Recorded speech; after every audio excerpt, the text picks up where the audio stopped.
എന്താണ് ധനുഷും നയൻതാരയും തമ്മിലുള്ള ഇഷ്യൂ? എന്താണ് സംഭവം? ഡീറ്റെയിൽ ആയിട്ട് നോക്കാം. ജൂൺ 9, 2022 നയൻതാരയും വിഘ്നേഷ് ശിവനും കൂടെ മാരേജ് ചെയ്യുന്നത്. അപ്പൊ തന്നെ വന്നൊരു ന്യൂസ് ആയിരുന്നു, ഇവരുടെ മാരേജ് നെറ്റ്ഫ്ലിക്സിന് ഒരു റൈറ്റ്സ് മേടിച്ചു, അവരൊരു ഡോക്യുമെന്ററി ആയിട്ട് പിന്നീട് വരും എന്നുള്ള കാര്യം. എത്ര എമൗണ്ടിനാണ് നെറ്റ്ഫ്ലിക്സ് റൈറ്റ്സ് മേടിച്ച് എന്നൊന്നും എവിടെയും പറഞ്ഞിട്ടില്ല. ആ പോയിന്റ് ഒന്ന് നോട്ട് ചെയ്ത് വെച്ചോ. അപ്പൊ എല്ലാം സ്റ്റാർട്ട് ചെയ്യുന്നത് എവിടെയാ വെച്ച് കഴിഞ്ഞാൽ 10 കൊല്ലം മുന്നേ 2015 നാനും റൗഡിദാൻ എന്ന് പറഞ്ഞിട്ടുള്ള സിനിമ വിഘ്നേഷ് ശിവൻ ഡയറക്ട് ചെയ്യുന്നത്. നയൻതാരയായിരുന്നു അതിലെ നായിക. ആ സിനിമയുടെ സെറ്റിൽ വെച്ചിട്ടാണ് ഈ ഡയറക്ടറും നായികയും തമ്മിൽ കണ്ടുമുട്ടുന്നതും അവരുടെ റിലേഷൻഷിപ്പ് തന്നെ സ്റ്റാർട്ട് ആവുന്നതും. അപ്പൊ ആരാണ് ഈ സിനിമയുടെ പ്രൊഡ്യൂസർ എന്ന് വെച്ച് കഴിഞ്ഞാൽ ധനുഷാണ്. വണ്ടർ ബാർ ഫിലിംസ് എന്നുള്ള ധനുഷിന്റെ കമ്പനിയാണ് സിനിമ പ്രൊഡ്യൂസ് ചെയ്തിരിക്കുന്നത്. അപ്പൊ നയൻതാരയ്ക്ക് ഇപ്പൊ എന്ത് വേണം? ആ ഫസ്റ്റ് റിലേഷൻഷിപ്പ് സ്റ്റാർട്ട് ചെയ്ത ആ സംഭവം ഉണ്ടല്ലോ, ആ സിനിമയിലെ കുറച്ച് വീഡിയോസും ക്ലിപ്സുകളൊക്കെ കാണിക്കണം. അപ്പൊ അതിനുവേണ്ടി പ്രൊഡ്യൂസറിന്റെ അടുത്ത് NOC ചോദിച്ചിട്ട് 3 വർഷം വെയിറ്റ് ചെയ്തു എന്നാണ് നയൻതാര പറയുന്നത്. എന്നിട്ട് അവസാനം അതൊന്നും കിട്ടാതെ എന്ത് ചെയ്തു വെച്ച് കഴിഞ്ഞാൽ ഇവരെന്നെ മൊബൈലിൽ എടുത്തിട്ടുള്ള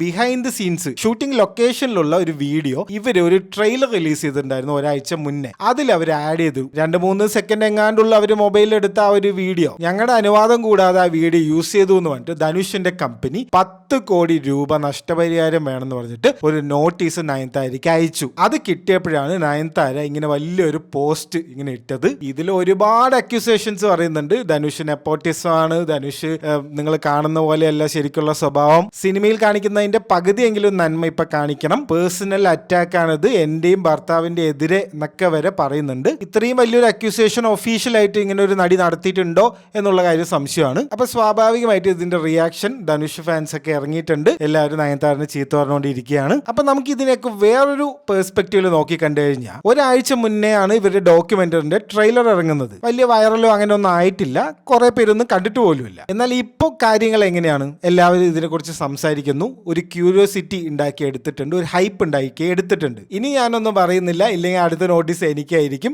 അപ്പൊ നിങ്ങൾ ആ ഡോട്ട്സ് ഒക്കെ ഒന്ന് കണക്ട് ചെയ്താൽ നിങ്ങൾക്ക് കാര്യം പിടികിട്ടും.